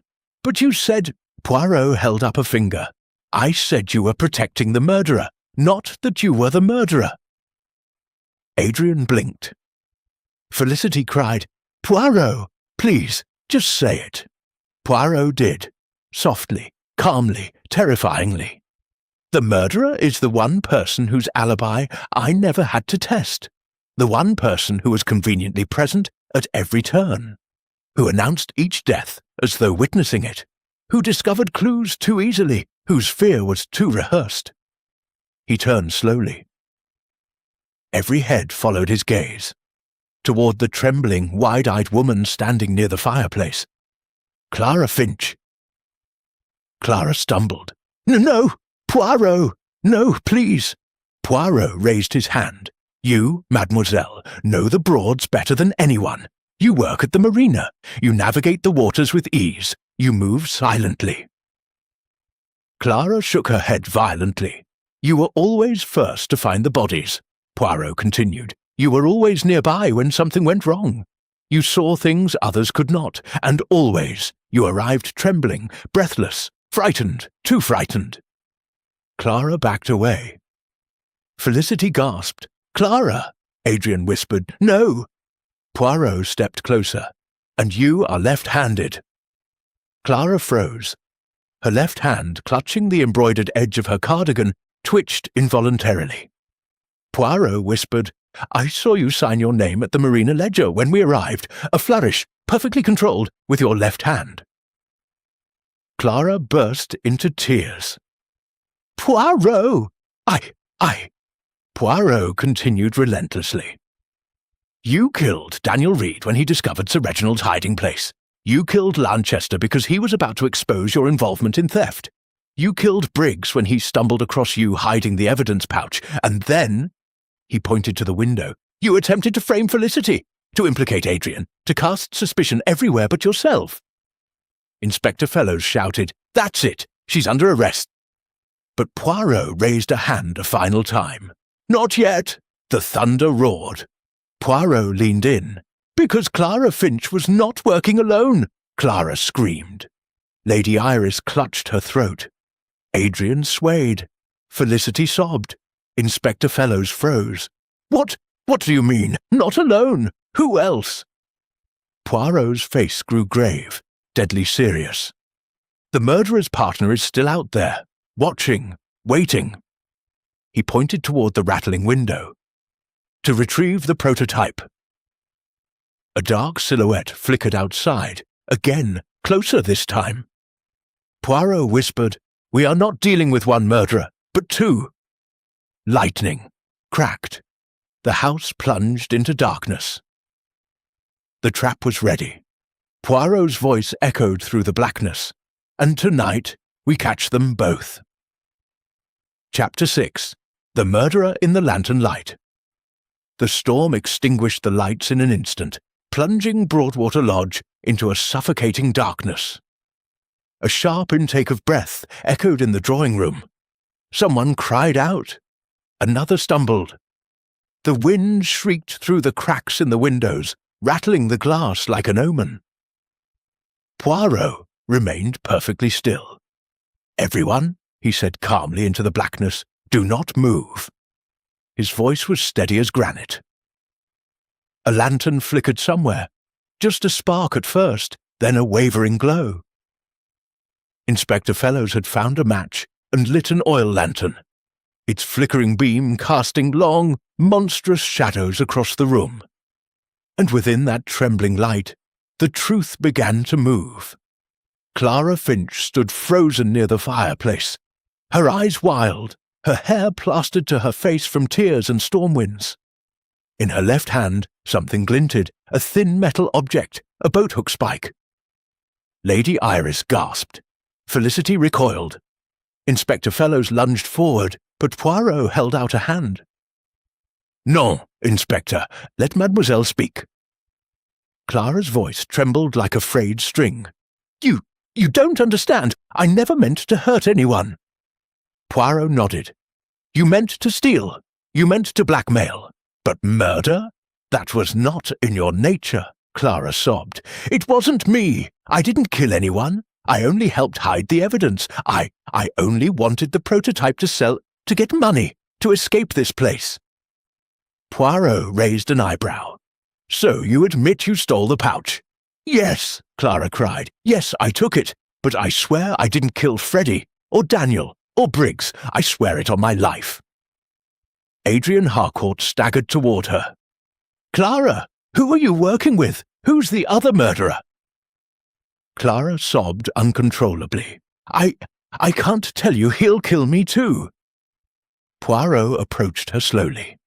"Mademoiselle, he is going to kill you anyway."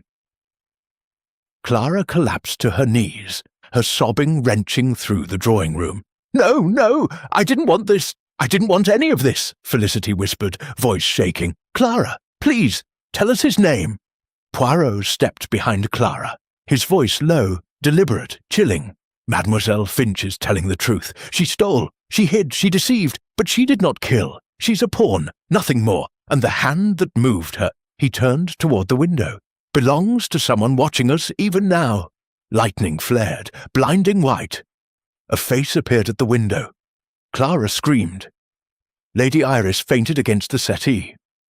Adrian staggered backwards. Inspector Fellows spun toward the door. Poirot shouted, "Everyone down!" A single shot shattered the window. Glass exploded into the room. Clara collapsed, screaming. Fellows barked orders. "Constables, move! Outside!" Poirot grabbed the lantern. "After him! Now!" The marsh chase. The storm hammered them as they burst out onto the flooded terrace. The lantern light bobbed violently as Poirot and Fellows ran toward the reeds. Rain fell in sheets. Thunder cracked like gunfire. "Inspector!" Poirot shouted. "He goes to the water! He will use a boat!" They stumbled down the slippery path, boots sinking into the muddy ground. Ahead, faint lantern light flickered along the jetty. A dark figure ran along the boards, fast, sure-footed, familiar with every inch of the marshland. "There!" Fellows roared. Poirot squinted through the storm. The silhouette leapt onto a small motor dinghy moored at the end of the jetty. Poirot shouted, "Stop! In the name of the law!" A harsh, cold laugh answered. The motor sputtered alive. Poirot gasped, "Inspector, that laugh, I know it." Fellows stared. "Who is it, Poirot?" Poirot's face twisted with revelation. Miles Trenton.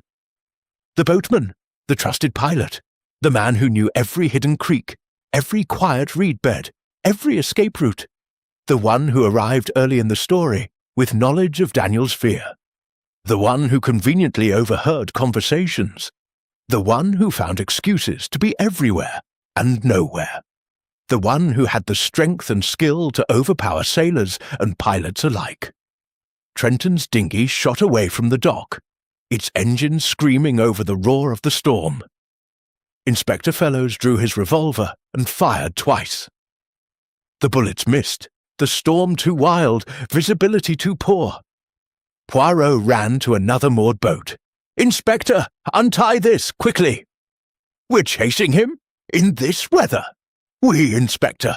The murderer will not escape."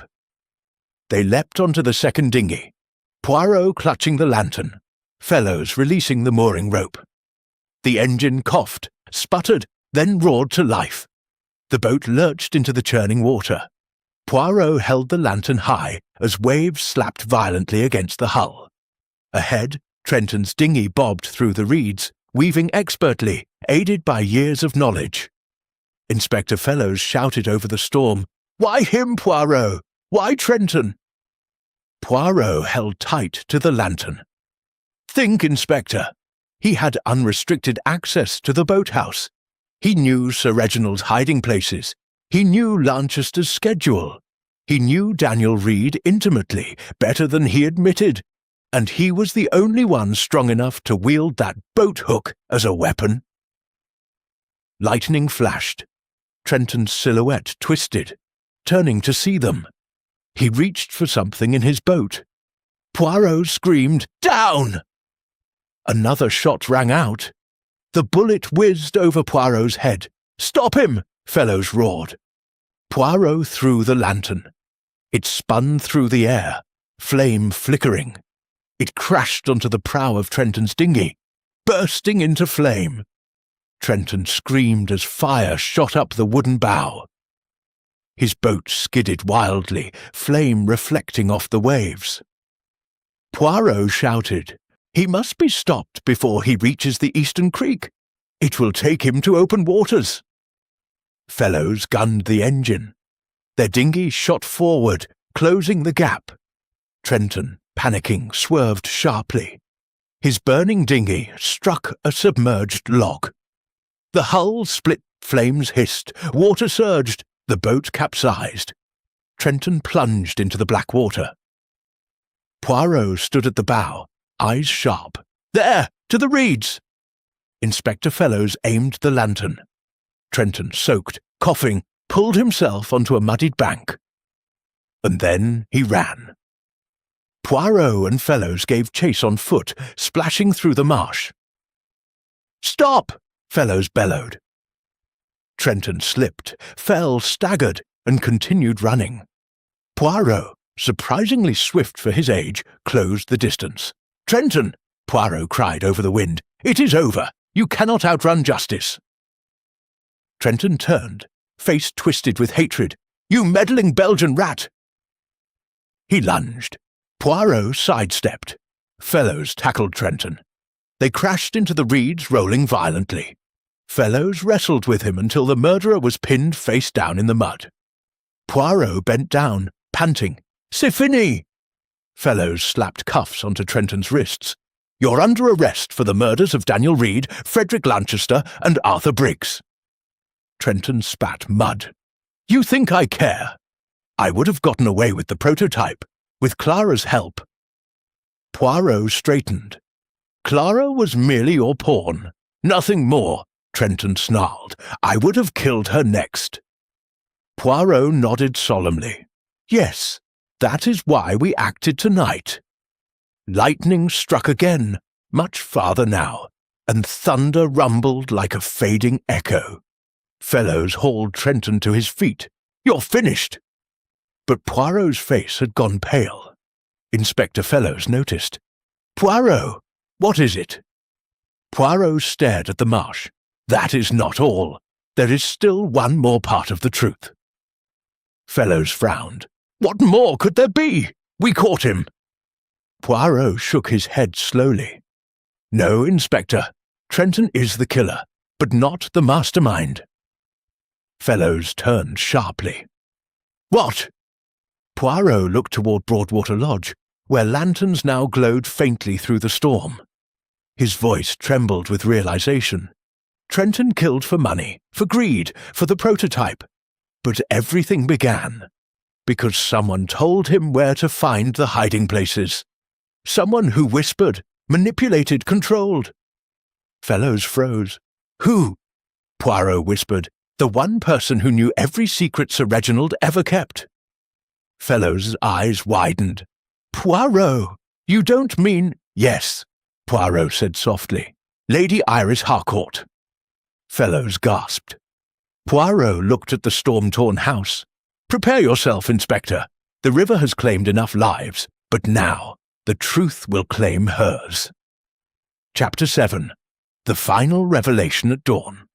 Dawn crept slowly over the Norfolk Broads, its pale light turning the storm-soaked marshes into a shimmering silver landscape.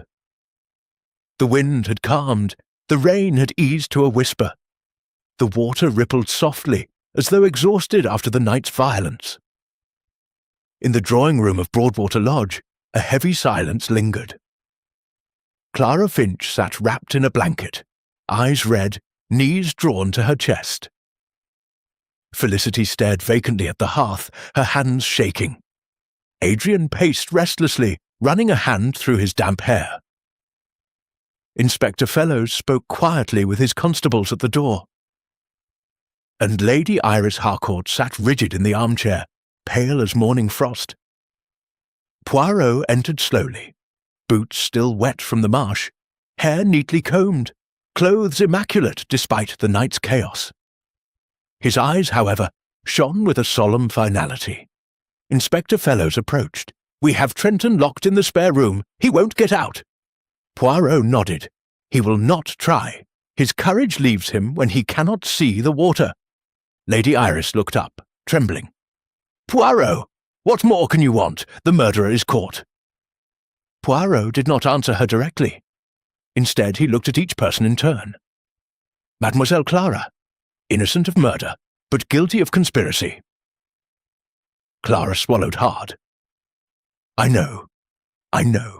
Poirot nodded gently. "You were misled, manipulated, threatened." He turned to Felicity. "Mademoiselle Grey, guilty of deception, yes, but driven by fear and love for your brother."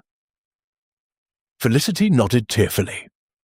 Poirot shifted to Adrian. "Monsieur Harcourt, you tried to shield Felicity, believing she was in danger. Your misjudgments were grave, but not criminal." Adrian exhaled slowly. Then Poirot turned. Toward Lady Iris. The room seemed to freeze. Poirot walked toward her, stopping only a few feet away. "Lady Iris Harcourt," he said softly, "it is time." Lady Iris lifted her chin a fraction, forcing composure. "Time for what, Monsieur Poirot?" Poirot's voice took on the grave, calm weight only he could command. "To answer for what you began." Lady Iris laughed weakly. "Poirot, this is absurd. I loved Reginald. I cherished his memory. Why would I start anything at all?" Poirot clasped his hands behind his back. "Love, madam, can take many shapes. Devotion is not always gentle. And secrets are the poison of the heart." He paced slowly, speaking with clarity. "You told me you wanted to protect Sir Reginald's invention. And yet, Sir Reginald did everything possible to protect it from you. He confided in Daniel Reed. He entrusted Frederick Lanchester. He built special compartments in the boathouse. But never once did he name you among those he trusted with its details." Lady Iris stiffened. "That proves nothing. It was his work, his obsession." "Non," Poirot said gently. "It proves everything." He turned to the others. "Let me explain for all. The true motive." Poirot walked toward the window, watching dawn glint across the water. Sir Reginald Harcourt wanted his invention to bring peace. He feared government misuse. He feared corruption. So he chose loyal, ethical men to help him conceal it. He turned, and Lady Iris saw this as betrayal. Lady Iris flinched. Poirot continued. "You married a brilliant man, but brilliance can be cold, distant. You felt shut out. After his death, you feared the men he trusted would rise to honor him, while you were left to fade into widowhood, powerless." Lady Iris whispered, "No."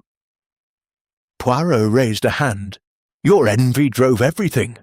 You whispered suspicions into Daniel Reed's ears. You convinced him that Lanchester planned to sell the prototype. You encouraged Briggs to spy for a small allowance. You stoked fear and watched it spread. Clara gasped. Felicity stared in horror. Poirot went on. Daniel confronted Frederick because you told him Frederick was disloyal. Briggs followed Frederick because you told him to. And in the chaos your whispers created, he pointed toward the stairs. Trenton killed. Inspector Fellows paled. Poirot's voice grew colder. You never wielded the boat hook. You never strangled Briggs. You never struck Daniel. But you set the events in motion. You nudged each piece on the board. And you did so invisibly, elegantly, like a woman pulling threads on a tapestry. Lady Iris's breath shook. You cannot prove this. Poirot raised his eyebrows. Moi?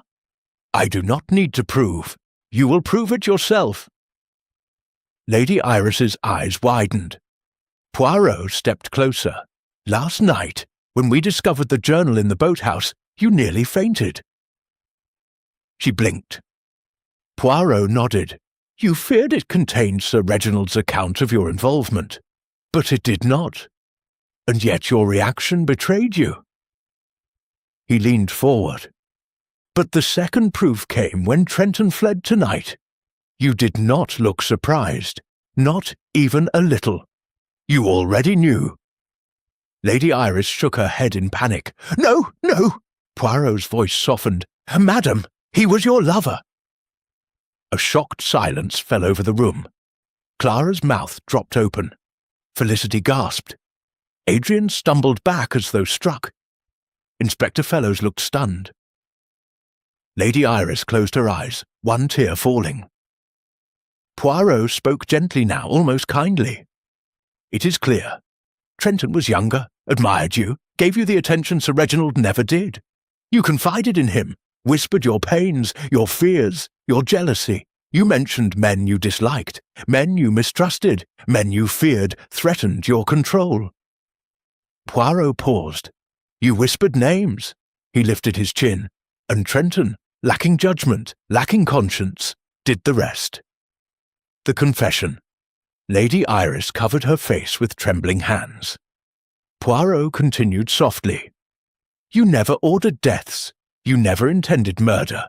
But you set in motion the storm. She shook her head. I didn't mean for this to happen. I didn't know he'd go so far. Poirot nodded. Of course you did not. But whispers are as dangerous as bullets, madame. Once released, they strike whom they will. Lady Iris broke. I only wanted to keep Reginald safe, his legacy safe. Poirot sighed deeply. No, madame. You wish to keep his legacy yours. A brilliant man's shadow is a cold place to stand. You wanted power, importance, influence. You believed that if the world saw you as guardian of Sir Reginald's work, they would respect you. Lady Iris sobbed openly. Poirot turned to Inspector Fellows. She must be charged, not with murder, but with conspiracy, with concealment, with provoking violence through deception. Lady Iris whispered, broken, Poirot, please, I never wished for blood. Poirot bowed his head. And yet blood came.